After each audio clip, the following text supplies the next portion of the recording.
بسم اللہ الرحمن الرحیم۔ اللہ کے نام سے شروع جو نہایت مہربان رحم والا۔ السلام علیکم ورحمۃ اللہ وبرکاتہ۔ نحمده ونصلی ونسلم علی رسولہ الکریم، اما بعد فاعوذ باللہ من الشیطان الرجیم، بسم اللہ الرحمن الرحیم۔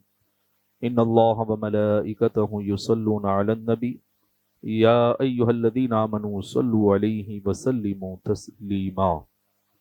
اللہم صل علی سیدنا و مولانا محمد معدن الجود والکرم وآلہ وبارک وسلم۔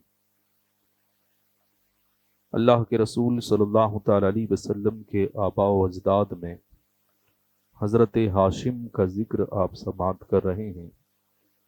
اللہ تبارک و تعالی نے حضرت ہاشم کو جہاں سرداری کی صلاحیتوں سے نوازا تھا، وہیں حسن و جمال میں بھی آپ کی مثال نہیں تھی۔ آپ کے حسن و جمال کے تعلق سے، اور پھر حسن و جمال کیوں نہ ہوتا کہ نور محمدی صلی اللہ تعالی علیہ وسلم کی جلوہ فرمائیاں ان کے چہرے کے اندر تھیں۔ اعلی حضرت نے اسی لیے تو کہا ہے کہ چمک تجھ سے پاتے ہیں سب پانے والے، میرا دل بھی چمکا دے چمکانے والے۔ تو آپ کی چمک کا عالم کیا تھا، نور مصطفیٰ صلی اللہ تعالی علیہ وسلم کا فیضان کیسا تھا، امام زرقانی نے اس کو اپنی شرح میں بیان کیا۔ فرماتے ہیں وَكَانَ نور رسول اللہ صلی اللہ تعالی علیہ وسلم فی وجہہ یتوقد شعاؤہ ویتلألأ ضیاؤہ، کہ نور محمدی صلی اللہ تعالی علیہ وسلم کی شعائیں ان کے چہرے پر درخشاں اور کرنیں ذوفشاں رہتی تھیں۔ نور مصطفیٰ صلی اللہ تعالی علیہ وسلم سے ان کا چہرہ ہمیشہ چمکتا دمکتا رہتا تھا۔ اور صرف اتنا ہی نہیں، فرماتے ہیں وَلَا يَرَاهُ حِبْرٌ إِلَّا قَبَّلَ يَدَهُ۔ اہل کتاب کا جو عالم ہوا کرتا تھا، کتابوں کا جاننے والا، اسے حبر کہا جاتا، جسے ہم پادری کہتے ہیں۔ تو اہل کتاب کا جو عالم ہوتا، جب وہ حضرت ہاشم کو دیکھتا اور نور مصطفیٰ صلی اللہ تعالی علیہ وسلم کی شعائیں اور اس کی چمک حضرت ہاشم کے چہرے میں پاتا، تو اس کے دل میں حضرت ہاشم کی ایسی عظمت بیٹھ جاتی کہ قبل یدہ، وہ آپ کے ہاتھوں کا مصافحہ لے کر کے اسے چوما کرتا تھا۔ یہ اہل کتاب کے عالم جب دیکھتے تو بوسہ ہاتھوں کا لیا کرتے، اور پھر کہتے ہیں وَلَا يَمُرُّ بِشَيْءٍ إِلَّا سَجَدَ إِلَيْهِ۔ اور حضرت ہاشم جس چیز کے پاس سے بھی گزرتے، چاہے وہ جانور ہوتے، چاہے وہ درخت ہوتے، شجر ہوتے یا پتھر ہوتے، جس چیز کے پاس سے بھی آپ گزرتے وہ چیزیں انہیں سجدہ کرتی نظر آتی۔ یہ امام محمد زرقانی رحمۃ اللہ علیہ نے اپنی کتاب میں لکھا ہے۔ وہ حسن و جمال میں آپ بے مثال تھے، اور اسی لیے اس وقت کی خواتین آپ سے رشتہ قائم کرنا چاہتی، کچھ تو صرف آپ کے ظاہر حسن و جمال کو دیکھ کر کے، اور کچھ جو جانکار تھیں وہ اس لیے کہ نور مصطفیٰ کی برکت انہیں بھی مل جائے۔ اور آپ کے حسن و جمال کا چرچا کہاں تک پہنچا، امام زرقانی نے اپنی شرح میں لکھا ہے بعث الیہ ہرقل ملک الروم،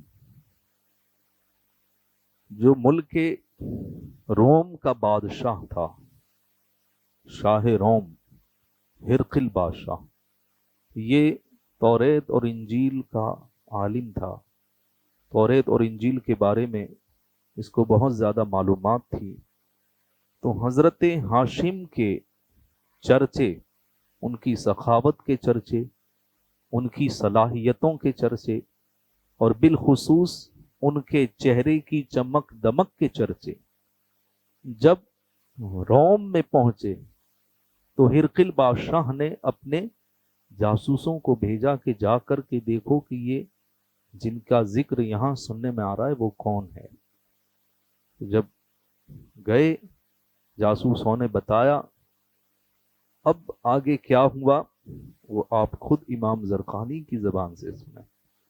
وہ کہتے ہیں کہ جب اس نے یہ چرچا سنا تو اس نے اپنا قاصد بھیجا اور کہا ان لی ابنتن لم تلد النساء اجمل منها ولا ابہا وجہا۔ ہرقل بادشاہ نے پیغام بھیجا کہ میری ایک بیٹی ہے، وہ اتنی خوبصورت ہے کہ اس کے جیسی خوبصورت بیٹی کسی ماں نے جنی نہیں ہے، اور اس سے زیادہ حسین و جمیل لڑکی میں نے کہیں دیکھی نہیں ہے۔ فقدم علیہ حتی ازوجکہا، تو آپ میرے یہاں تشریف لے آئیں تاکہ میں آپ کا نکاح اپنی بیٹی سے کرا دوں۔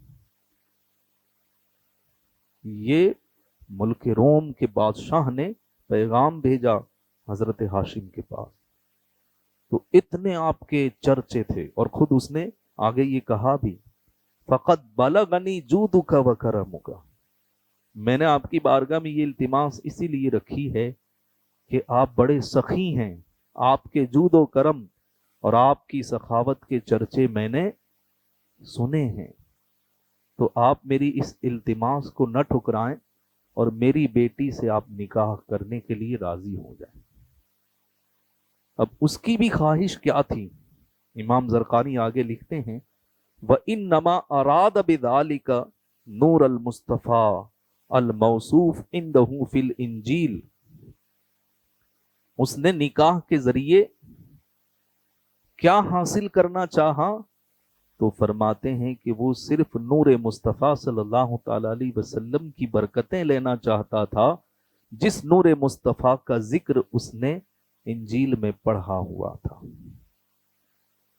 تو انجیل کے اندر اللہ کے رسول صلی اللہ تعالی علیہ وسلم کے نور کا جو تذکرہ تھا، اس نے اس کے بارے میں معلومات حاصل کی تھی، اور وہی نور مصطفیٰ حضرت ہاشم کے اندر پایا جا رہا تھا، تو وہ نور مصطفیٰ کی برکتیں حاصل کرنا چاہتا۔ تو یہ کیا ہمارے آقا صلی اللہ تعالی علیہ وسلم کی شہرت ہے کہ ابھی تو دنیا میں تشریف نہیں لائے اور نور مصطفیٰ کے چرچے روم میں بھی ہو رہے تھے۔ اللہ تعالیٰ نے انجیل اور توریت میں ہمارے آقا صلی اللہ تعالی علیہ وسلم کا ذکر اتنا زیادہ کیا تھا کہ پڑھنے والے حضور صلی اللہ تعالی علیہ وسلم کی ایک ایک صفت سے واقف تھے۔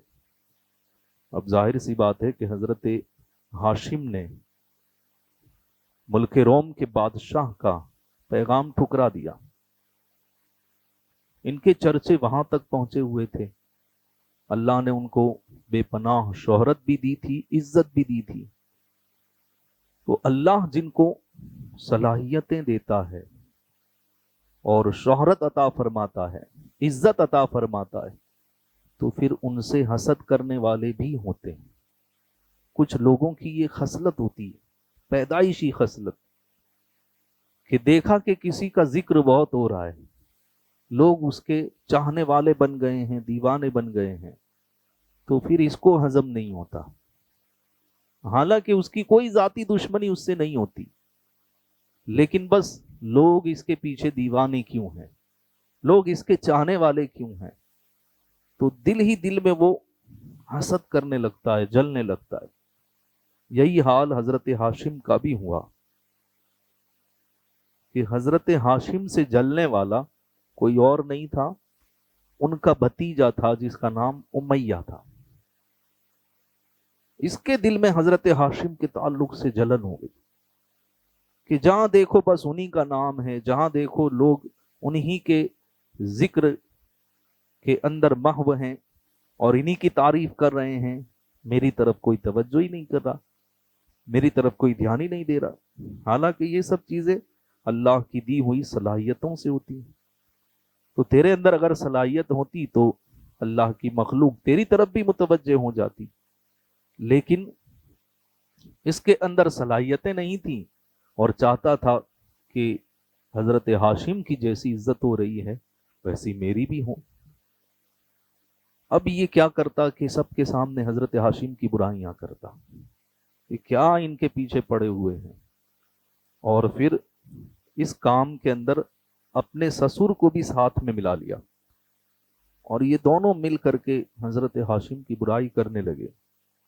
اس زمانے میں یہ ایک رواج تھا کہ لوگ جو ہے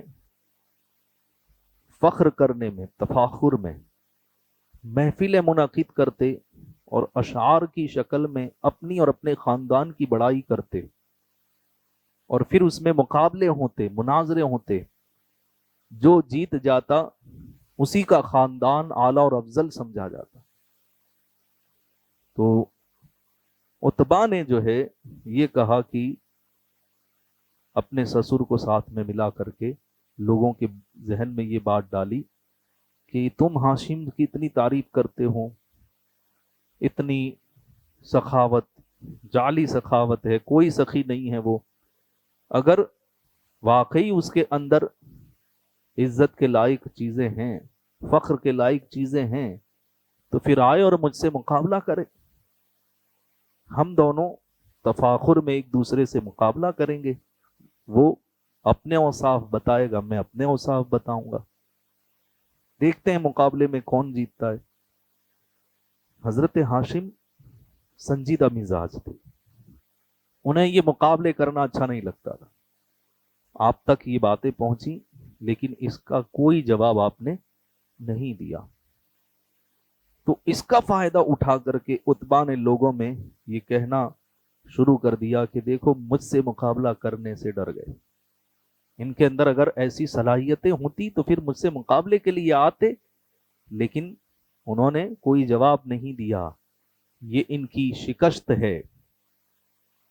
حضرت ہاشم کے دوستوں نے، ان کے چاہنے والوں نے جب امیہ کے یہ طعن اور اس کی یہ برائیاں سنی تو پھر حضرت ہاشم کو مشورہ دیا کہ اگر آپ اس کے مقابلے میں نہیں آئیں گے، اس کے اندر چھچھورا پن ہے، وہ آپ کو چھیڑتا ہی رہے گا جب تک آپ مقابلہ نہیں کریں گے، تو اس لیے بہتر یہ ہے کہ آپ مقابلہ کر لیں تاکہ ہمیشہ کے لیے اس کی زبان بند ہو جائے۔